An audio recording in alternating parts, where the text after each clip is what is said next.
What's up, y'all? Rich Layton here, and you asked for it, you're getting it. It's the CRL West roster preview, breaking down all the teams, who's going to win, who's going to get absolutely clapped. We'll talk about that. Before you do that, of course, don't forget to subscribe to the channel, ring the bell, leave a comment, like, all that good stuff, and of course, use code RICH in all the Supercell shop stuff, Brawl Stars, Clash of Clans, Clash Royale, whatever. I promise that every single dollar I get will go to snacks or something fun that I do, and that for like prizes, I'll just fund that myself. But you're buying me fun snacks and things like that. So thank you very much for your support. Talking about support, you can't do this without friends. So coming to the channel, one of your favorites, one of my favorites, my cohort from CRL West, Espanol, Kojisan, coming all the way from DC on the line. Buddy, it's good to talk to you. I wish we could do this face-to-face, but unfortunately we're still separated by an entire country. And, dude, I'm so pumped for CRL West to kick off. I'm more than happy. Thank you for that introduction. It was amazing as usual. And yes, very happy about this CRL West. I think the changes that are happening, things that some people didn't like, having two groups, too short. All that is done, gone. New rosters, new people, changes. I love it. I'm pumped. And let's do this, Rich, because we have a lot of teams to cover. And I hope we do a good job today. Yeah, and before we get into it, let's just lay out the format. It's a long season.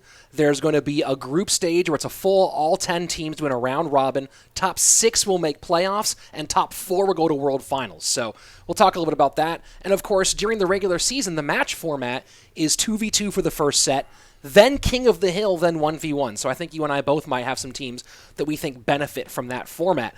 Let's start off, we're just going to go alphabetically here. Let's start with Chivas Esports, which completely underperformed last season.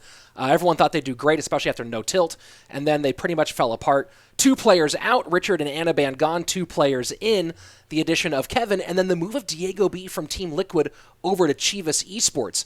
So, first of all, you've known Chivas, a lot of these players for a long time. They have Adrian, Piedra, they have Pompeo, 2 of the biggest stars in the Latin American community.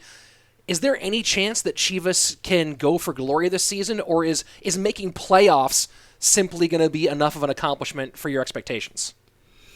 Yes, it would be enough. I'm gonna go straight to the point, and you're absolutely right. It has, in my opinion, the roster has improved because of DiegoB. He's a player that can be amazing in 2v2 and very good player, super solid in 1v1. And that's why I think they improved the roster.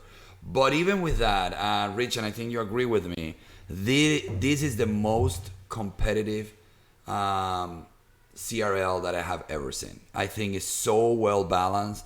Actually, choosing the top 6 teams is going to be tough because the numbers, the 7th and the 8th seed, they can make it. They can bring down that 5th or 6th spot. So it's going to be this tough. So answering your first question, I think sadly, I still see Chivas in the bottom, not going to playoffs. So if they make the playoffs, for me, is a win. Is a win for them, no doubt. I don't see it in the top 4. I don't see it in Worlds. Yeah, that's tough. I mean, look, Adrian and Diego both been pretty good lately. Adrian made top 8 of the No Tilt World Championship that you guys put on, and of course, Diego just made top 8 of the Bren Chong Cup. So both of them in pretty good form. But I guess I think that between 2v2 and the powerhouse of their rosters, I don't think Chivas. I think playoffs is a good goal. I don't see them making top 4. But on a team that could, I think, make top 4, especially with some roster changes during the offseason, next down the line alphabetically, your former buddies, your former friends, the team that you used to talk about all the time, Cream with the new colors, CRL Bettis. And I think that they've made a really good move, an interesting move. Of course, Michifu was supposed to be part of the team back in the spring. Didn't end up on the team for that season, but now he's back in place of Rai, and now you have Saint Belikin, DiegoE, Pedro, and Michifu. Is there any way that Cream doesn't make playoffs, in your opinion? There is no way. Actually, I did a power ranking already, and I put them in Worlds for the first time. They are my teams. Not many people know the story, but I was one of the founders of what it was the core of this team like 3 years ago. Well, then I left the organization, and they became what they are now, which is an amazing team. And I have always been like very negative. Let's put it that way. I root for them in my heart, but I always, you know, this, Rich. We've been working together. I in my heart, I'm with them, but in the reality, when I'm very, very objective, I know they never had a good roster. They were not being well coached sometimes and things like that. This is the moment. I think Chispa is one of the best coaches right now in the CRL. He's an amazing coach, and Michifu is not even hot. Is not the word. Is the word. Is so. This guy is on fire, and you know he just won your tournament. You know the guy is on fire. He won the no-till league, the regular one. He plays 2v2 amazingly. He plays amazing 1v1. If they don't make worlds, actually, it's a disappointment from Cream. Honestly, this is their moment. Yeah, I mean, you think it's gonna be Michi and DiegoE in 2v2? I feel that. That's what I'm feeling. And you have Pedro for your 1v1 if you reach it. And then Sam Belikin, depending how good he's playing, he can play for DiegoE. But I'm telling you, that King of the Hill is Michifu and Pedro 100%. And then you have to decide. But DiegoE was pretty hot last CRL as well. And this is a team, I think, that benefits from this format of King of the Hill being second. Because now talking about, and we're going to say this over and over today, I think, but a team that you have to beat both Michifu and Pedro and King of the Hill, like that's all. And then, of course, adding in Diego and Belly. But trying to beat Michifu and Pedro and King of the Hill is really, really difficult. So I think they get a buff from this format as opposed to 1v1 being second. Of course, either one would be great in 1v1, but man, that King of the Hill gets nasty. And by the way, in St. Belikin, apparently I've heard rumors is streaming in Spanish now. So Belly on Espanol. That's what he said on a tweet. That's so funny. Yeah. And by the way, I'm not disrespecting Belikin. He feels that he's the weaker player. He made the top 4 once or twice in the No-Till World Championship. The guy was playing solid. I don't know how he did in the Brenchon and in the other tournament that you guys did, but I'm pretty sure he's always up there. He's a very solid player. So I don't know. I like Cream. Do you like them too to go to Worlds? Yeah, I think they have a really, really good shot. Michi makes them big. I don't know where. I don't know what happened with Uri. Was one of the top players in the league in 2019. I don't know what happened with him in the spring. So Uri out, Michifu in, and I think Michifu probably also has like a chip on his shoulder after sitting out the spring season. So I think Cream. I give him a solid 60% chance, maybe 70% to make the top 4 and make Worlds, from my opinion. Now let's talk about a team that I think you and I both will reverse that number pretty directly. Next on the list, Dignitas, who just. This organization, it just seems, cannot figure out how to win in Clash Royale. I hate to say it, but it's just a history of, I think, like not having their finger on the pulse of the competitive scene from their first season in CRL EU to what they did throughout the Western region in 2019 to what they have now. And it's not saying that Flash and Kodigo and Lince and Bale aren't good players. They all are.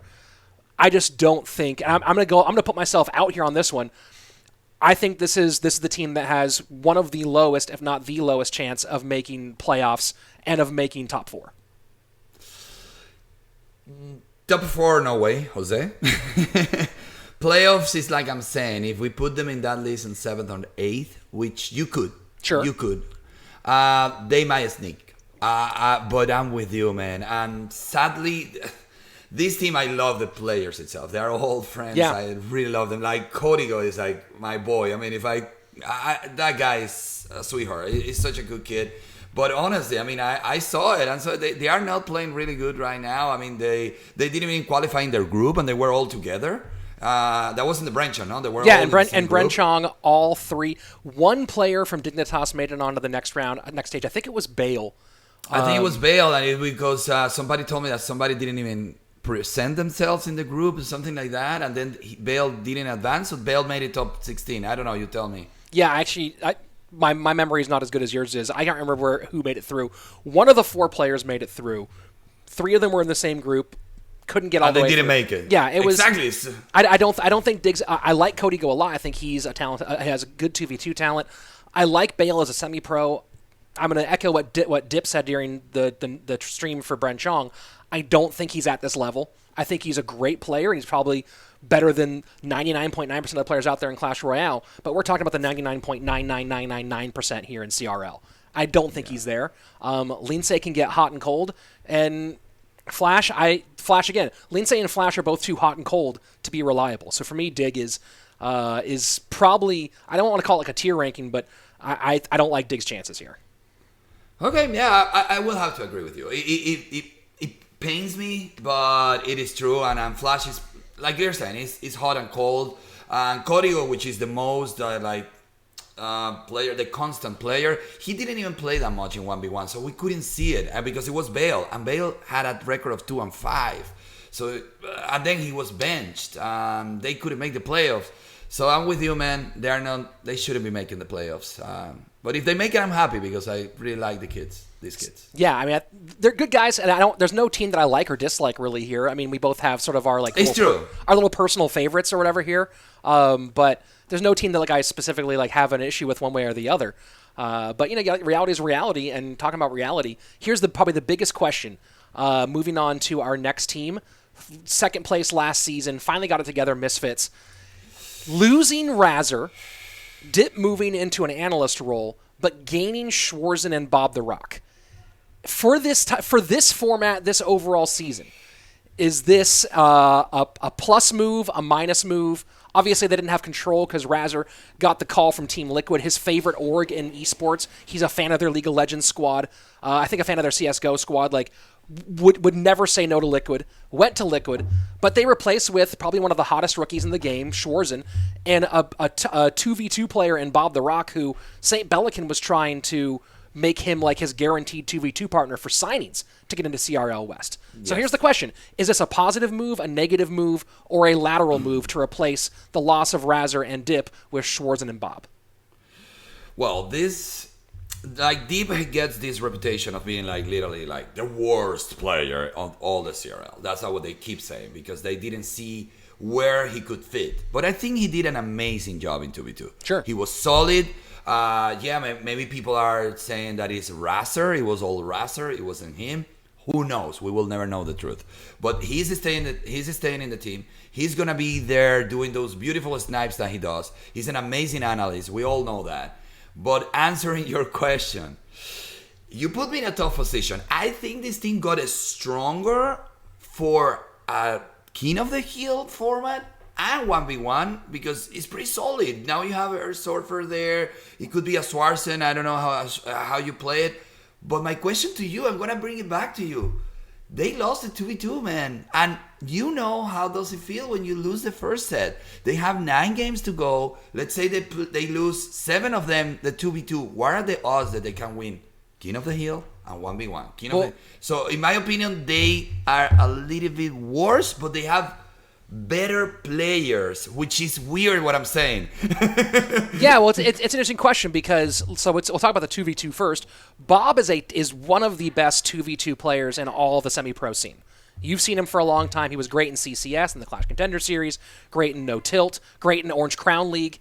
Like I was saying, St. Belikin has been trying to pull Bob along as his teammate and just couldn't always convince a team to do it. But Bob's a really good 2v2 player, and I believe it's going to be Bob and Schwarzen as the 2v2 duo. That's what I'm believing here. I don't think Airsurfer goes there, and Wings clearly not.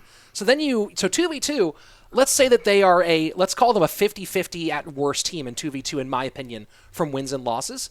Maybe a little bit worse just because they have less experience together than the top tier teams that have a duo that's already set. Yes. But then you get into King of the Hill, where you have the best King of the Hill player in the history of CRL West, which is Wings. Just hands down, he's the number one guy.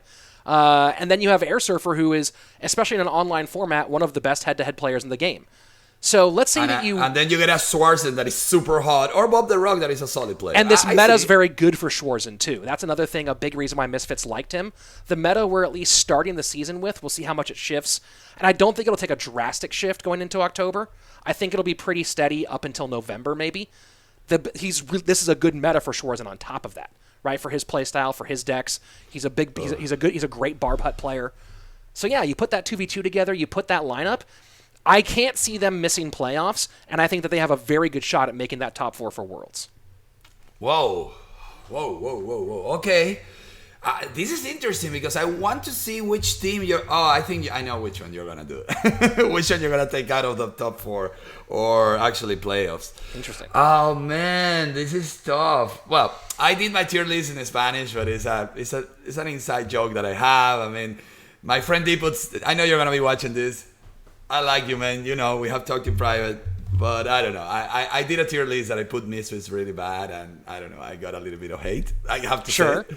But now I did it in Spanish. I put them last. Like they were gonna end 10th. That was making fun. It is impossible. I'm with you. But I put this the strong bubble team in my point. It's like okay. They should be 6. I think they should qualify. But you'll see why. I have a very in my head. I might be a little bit biased, but I know who are my top 6.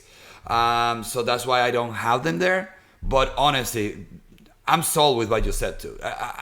Because I just said it. Like player by player, I think this team is stronger than the one before. And they were the second place. So I don't see how they don't make it, honestly. You're right. But I'm going to put them 7th. Okay. Ooh, I'm going to risk it. But you're right. So now we move on to the team that's probably the big wild card here. Going alphabetically, after M, you have N, O, and then P.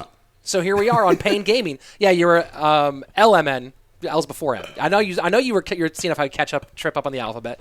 We're going on to P, Pain Gaming, a team of 4 brand new players, a team of 4 rookies, the wild card team of this event. Pain wiping the slate clean after, let's be honest, just a string of massive disappointments and crumbles from the organization overall, getting rid of a lot of very experienced players, very talented players, and bringing in and saying, hey, like, let's just shoot for the moon. What do you think? Sweep, Lucas, Vitor, and Wallace. Was this a completely boneheaded move by Pain, or are they onto something here? I don't know. I think the way they put it was like, look, it's not what you're saying. We are a winning team in Brazil. We are one of the top 2 teams in Brazil. We have rosters all over the world that we compete against the best ones. And in Clash Royale, we are supposed to be amazing, and we haven't done anything. Even when they were in LATAM, they couldn't make it. So they might be disappointed. They wanted to do a brand new team. I think what they got was good, but let's be honest. Their 2v2 last season, that was pretty solid. Surgical TS, I mean, come on, man. He's a solid player. I know he has up and down sometimes, but he finished strong. I like Renan Cava, so I was pretty in shock. But when you go to these names, LucasXgamer, oh my God, this guy is amazing. Mm-hmm. Wallace has done a great job at the end in the No-Till World Championship. Vitor the same. Sweep was one of the best players for the best player for LA esports in the No-Till League. But with all this said, you said at the beginning, man, they are rookies. This is a different league. This is a different thing. I know it's online. You don't have that much pressure, but I don't see it happening. So sorry. This team is in the bottom for sure. 9th or 10th. No, because of each player, how good they are. It's because the pressure. There are so many players with so much experience. So I don't see a reach. I don't know if you can say something different than that. I mean, my big concern here is 2v2. How long who's your duo? How long are they playing together? And how experienced are they? I mean, Sweep played 2v2 in No-Till, is that right? He played, but I think the main thing he did was like sweeping people in the King of the Hill. Look, and here's the thing is, I think that Pain can get a lot of wins in King of the Hill. I think they will win. Probably they might win. They have I'm not gonna say they will. They have a chance to win more King of the Hills than they lose. The big issue for me is the 2v2 set. We don't know what they look like in 2v2, and now you're asking yourself to win 2 King of the Hill and 1v1 over and over and over again. Can they do it? Yes, but 2v2 being such an unknown at this point, I want to root for Pain, and I'll be excited to root for Pain. It's one of those things where it's a big mountain to climb, especially not being in a house together and able to gel and work and stuff like that. And just a quick question before we switch. For you, is this team stronger or weaker than the one before? I don't know. I mean, like I've always liked Pain a lot. I think Henan Kava is great. Surge TS is obviously phenomenal. I liked them going to a full Brazilian squad with Luke. I don't know what the idea was behind Coca coming in. And, he's been up and down.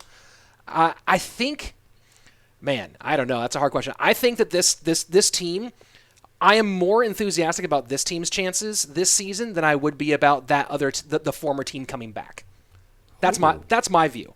I think that there is something where, because maybe if they'd made one or two changes or something, like if they dropped Coca and brought in Lucas, maybe I'd be like, oh, this is a team that's got some fire in them. But I just don't know if there's a thing where like you lose so much and you have so much heartbreak. Like Henan Kava has missed playoffs by one position every single season of CRL, right? What does that do to you from a confidence standpoint? So I think that Pain needed to do something. Whether it needed to be a full wipe and replace, I don't know. But I know that you have 4 young players who are hungry, who've been grinding for the last year and a half trying to prove that they're good enough to make it CRL. And I know they're going to give everyone a run for their money. Just the 2v2 set's a huge wild card. Okay, but not making playoffs, no? You agree with that? They're a bubble team. They're a bubble team. You're a bubble. Yeah, okay. they could make 6th. They could make 6th or 5th. It's totally possible. Another team goes on a bad run. They go on a good run. They get some good tiebreakers from head-to-head stuff like that. They could certainly make one of the bottom 2 qualifiers for playoffs. It's not going to be easy though, and it depends on 2v2. Okay. So for you, Chivas, just to recap, Chivas and Dig, they are your bottom, no? For sure. So they are not going to playoffs. At this stage so far, I don't have a lot of confidence in Chivas or Dig. Okay, cool. Yeah, so we're kind of the same. It's Misfits the one that is like difficult. You put them a little bit more ahead than me. Okay, yeah, cool. I think Misfits and Pain both have very high ceilings but very low floors. That's my view on Misfits and Pain. They both have like the biggest variable in where they could end up. No problem. Okay. Yeah, that's sort of how I see it. Now now we're getting into part of the powerhouse section. Dude, this is gonna be crazy now. Western champions, Western runner-ups. A guy who's been considered the number 1 competitive player for a long time, although some guys making a run for that title right now. SK Gaming not making any changes. Morten, Sam, Javi, and SergioRamos coming back one more time for a longer season, which I think benefits them. For King of the Hill second set, which I think benefits them. Because now you take a lot of pressure off of that 1v1 set, or change the pressure point, in a better way to put it. 2v2, hard to beat Sam and Morten. King of the Hill, hard to get through whatever 3 they put out there. Is there any way that SK doesn't make playoffs here? You're going to be pretty... okay, I'm not going to call them bubble, but for me, they're not making worlds. Interesting. So for me, they are 5 or 6 with another team that I don't know I think the other team you'll see, because I think you're going to put them out of playoffs. And I'm going to give you my explanation. You just said it. You're saying that a long season and this format might be better for them. I disagree. For this reason. SergioRamos was already benched in a short season. Imagine if you have to go the whole 9 games with only 3 players. I think it's a lot of pressure. Second, if you get to the 1v1 at the end, you better have a Javi 14 that is super hot, because Morten is out of it. He cannot play the 1v1 because he has to play the 2v2. Sure, yeah. I wasn't like completely in love what I saw last season with Morten and xopxsam. Actually, when they switched to Javi 14 and 2v2, they look better. Sure. Let's be honest. And the only playoff that they won, it was because Morten went 7-0 or 7-1. I don't know. He won every set. He went crazy. He went off. Yeah, he went crazy. And that was the only reason why they advanced it a little bit. So I don't know. I don't like these teams that... I think when you have the King of the Hill in the middle, it is great to have a strong 4-man roster. And I'm sorry, Sergio. I know in Brenchon you had a good like group stage and then you advanced. But besides that, we didn't see anything from SergioRamos in the past 3 months, man. And he wasn't even benched. So I have my doubts. I put them 6. So if I put them in 6th place, they are the bubble as well. Yeah, so that's a bubble team for you. Yeah, so I'm sorry. That's how I feel. Do you think that SK made a mistake in not replacing Sergio? Oh, man. I know, that's the $1 million hard question. And let's all start here. Everyone on this call loves SergioRamos. He's one of the nicest, coolest people in the scene. as for a guy who won the world championship, you cannot find a more humble player. But that's the question that literally every single person who follows CRL is asking. Why is SK sticking with SergioRamos? You're putting me in a bad spot. I know. But I mean, I'm a person that never shies and never stops saying what is in my mind. So, yes. I don't know if I could say it is a mistake because it's not like SergioRamos is me playing, you know? Sure. He's the champion of the world. He's a guy that has the skill and everything, but maybe he hasn't been concentrating enough. He hasn't been training properly. I have no idea what's going on with him. But yeah, man, like I said it, you know, behind the cameras and everything, like I think Schwarzen should have been here. If you're going to give an opportunity, I think great vibe, you would have him there. Now, did you see the tweet that SergioRamos sent? He's not going to be able to go to Germany. So you would have the full team in Germany together.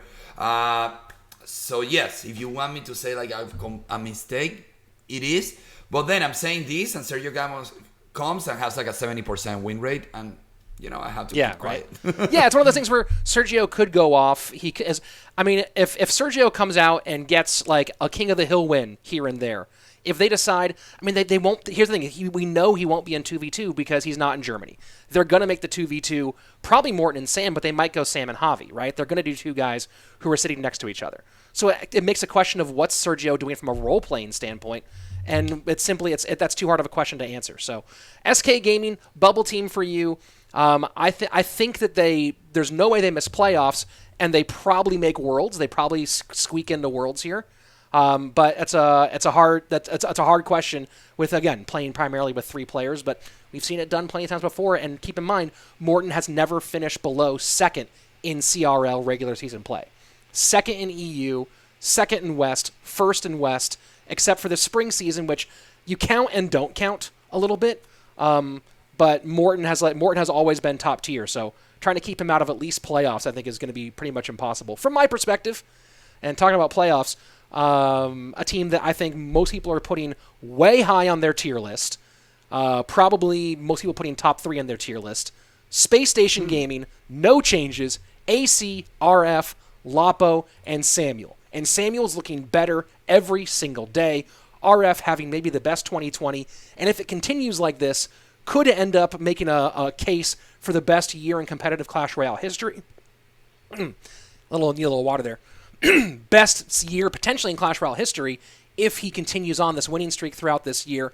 Could maybe surpass Surgical Goblin's 2017 run in Europe. Who knows? What do you think? I'm going to go ahead and say that I think Space Station is clearly should finish top 5, if not top 3 in the regular season. And I would be absolutely flabbergasted if they didn't make World Finals. Koji, do you agree or do you disagree? I totally agree. There is not much we can say. The two hottest, S+ players right now, it has to be GodRF and Samuel Bassotto. They are playing like in another level. And then when you add GodRF being able to play 2v2 at the level that he plays it, are you kidding me? He's the best player in Clash Royale right now. And then I would put, it's between Bassotto and Ruben, and anybody can choose there.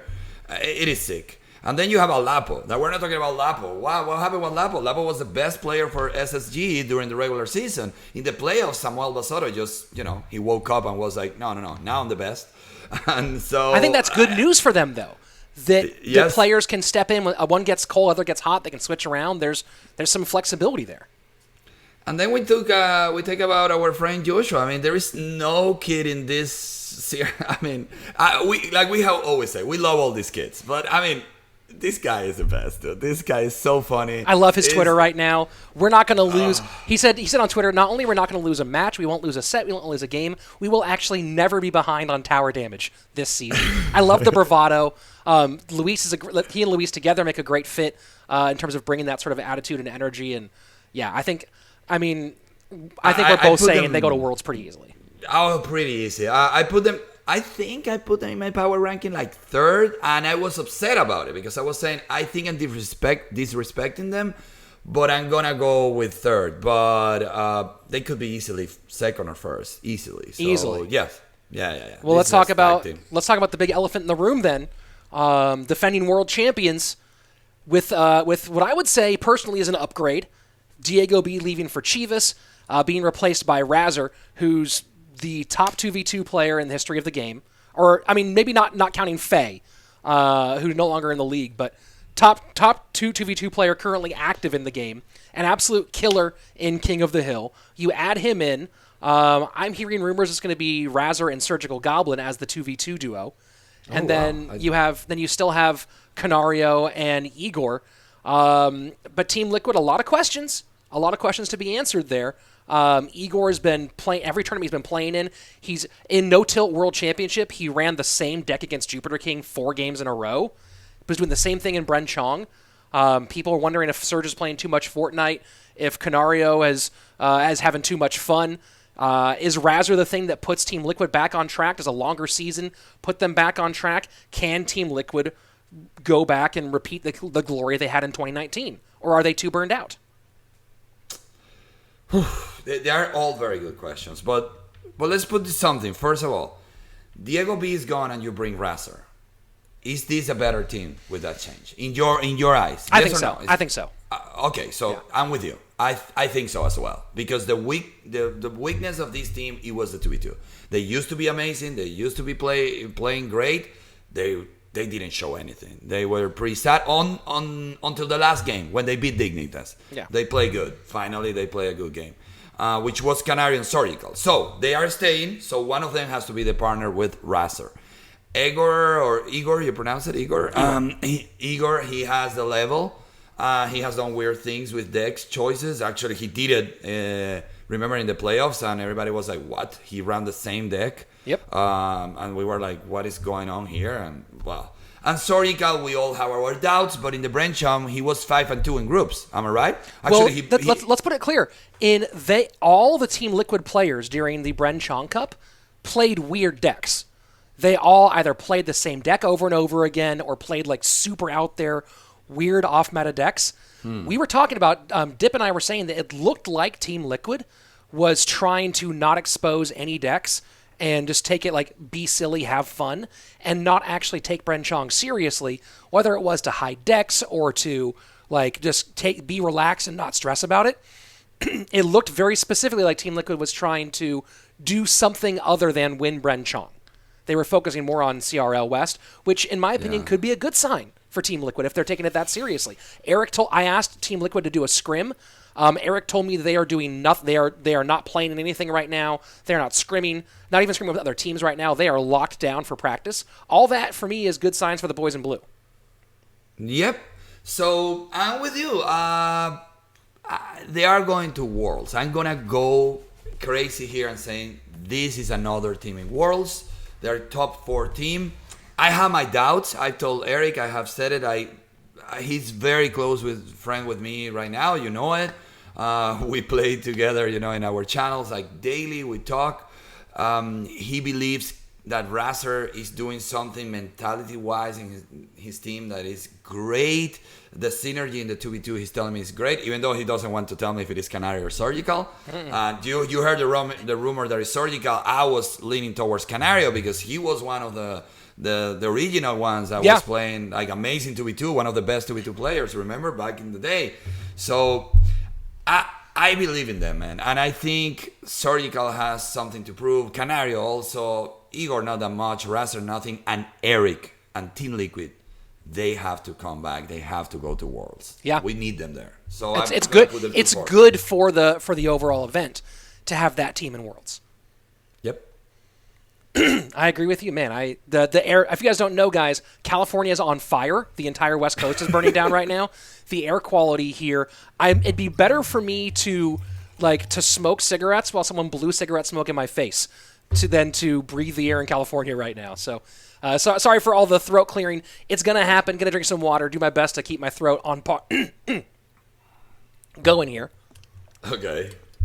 Yeah. All right. You tell me when you're ready. two more teams to go. And I'm going to guess that this next team is one of the ones you're saying is bottom of the tier, and I think I know why.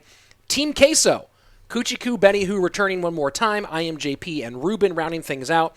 I think King of the Hill makes this team stronger being second because they won the No Tilt League Special Edition because it was double King of the Hill, trying to beat IMJP and Ruben was nearly impossible.